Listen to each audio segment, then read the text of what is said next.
Hey Scott, I hope you're doing good.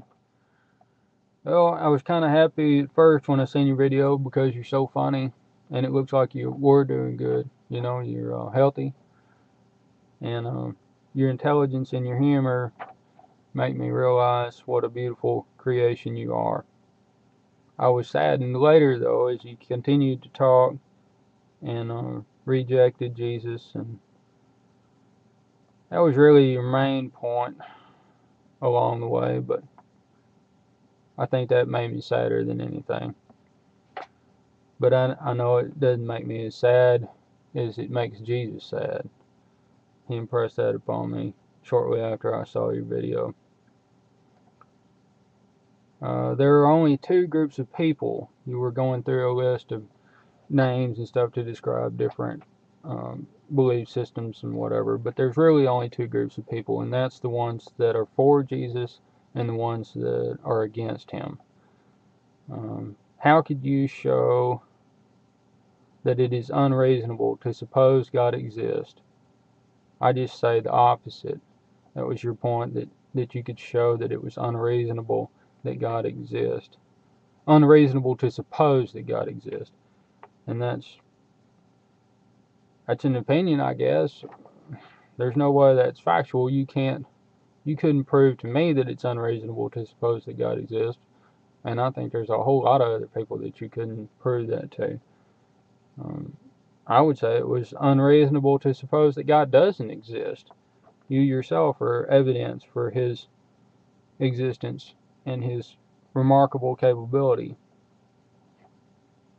Our understanding, our logic, is given for us to use for two reasons, I believe. One is a practical reason to get us through this life so that we can understand how to get where we want to be and get the things that we need, um, and just to function in this reality. The second reason is to lead us to an infinite series of questions which should uh, humble us when we realize that we really can't know anything beyond our five senses. We have to believe. It, it's kind of humbling when you realize that you can't prove anything or know anything, and you have to put your faith in something, which you have done. Uh, at 824, you kind of make my point by saying that you cannot know they exist, referring to all these gods that you haven't even heard of all of them, right? Um, by the way, there's not really any other gods. There's God, Jesus, the Holy Spirit, and then there's demons that people worship and have worshipped since the beginning. Um,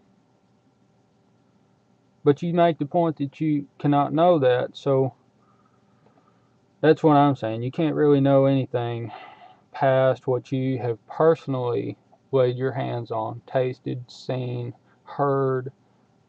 Um, Everything else, even what I'm telling you, you have to believe, you know?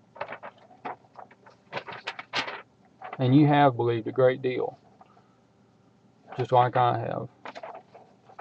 Right after that, you say you can know Jesus does not exist. Well, you say the Judeo-Christian God, which is kind of wrong to say that. Um, it's just Jesus. Well, anyway, I doubt you want to debate that. But you can say he does not exist without leaving your chair. That's wrong. Uh, you can believe that. I think the biggest mistake you make is assuming that the laws of logic apply to God, Jesus, the Trinity. You know, one of the basic foundational beliefs we have is that God is a Trinity. I mean, I'm talking about Christians. The Father, the Son, and the Holy Spirit. Well, by the laws of logic, that's impossible. 1 plus 1 plus 1 does not equal 1. They're one God, yet three distinct personalities. That doesn't apply to this reality. We can't understand that. We don't even have a concept of infinity, or eternal. They're in our heart, for some reason, God's placed those things in our heart. The idea of eternity and infinity.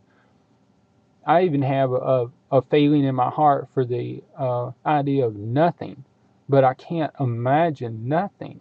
You know, you can imagine empty space, but you can't imagine what if the space wasn't there? You know, nothing. I mean, I can't even get my mind wrapped around that.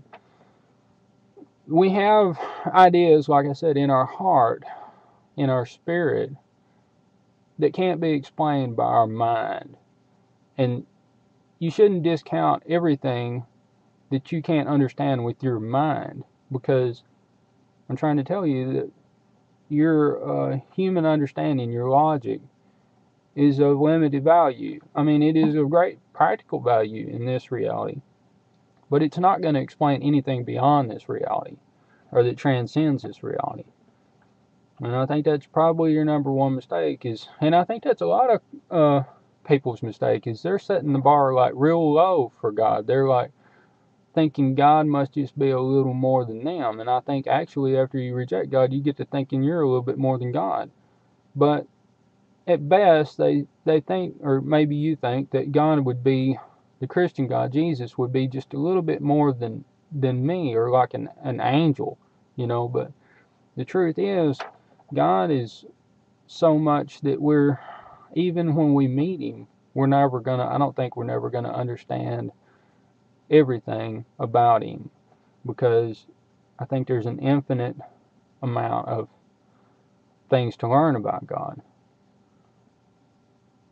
I think you would have to be God to understand everything about God, and that's not going to happen. I don't care what the Mormons say. Then you go into the lack of evidence deal, and that's a lie. I'm sorry, but there's tons of evidence for Jesus and that He is God, crucified, dead, buried, resurrected, and ascended. If you really wanted to know the truth, you could look at things like Beyond Blind Faith at everystudent.com, or check out the movie Zeitgeist and then Zeitgeist Debunked channel on YouTube. The Zeitgeist is a secular movie if you haven't seen it, and it's chock full of claims, and all the ones about Christianity are lies.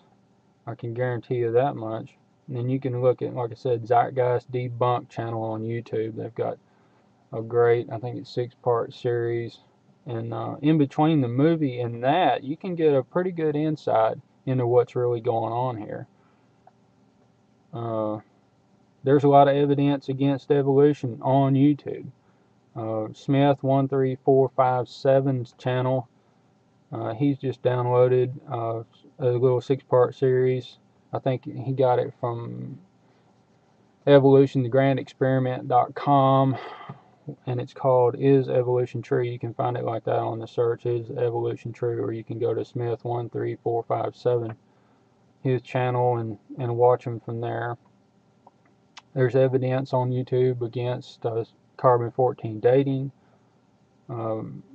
There's all kind of evidence for creation and that the earth is only 6,000 years old. I know that seems incredible and absurd because you've been told that the earth is billions of years old since you were old enough to understand, you know, probably 5. But if you think about it, if there really is just Jesus and then everybody that's against Him headed up by Satan, it would stand to reason that He would attack everything that Jesus said. And everything, I mean, He attacks everything that Jesus said, and He attacks everything in the Bible. He's undermined the Genesis through evolution, which just causes people to doubt the Bible. And the devil really wants that, because the Bible is how we find out about Jesus, and that's the main reason we're here. Okay, so I mean, you could look at all that evidence if you wanted to, but I guess you primarily look for the things that back up your belief, because that's what you've decided to believe. I look at all the evidence, and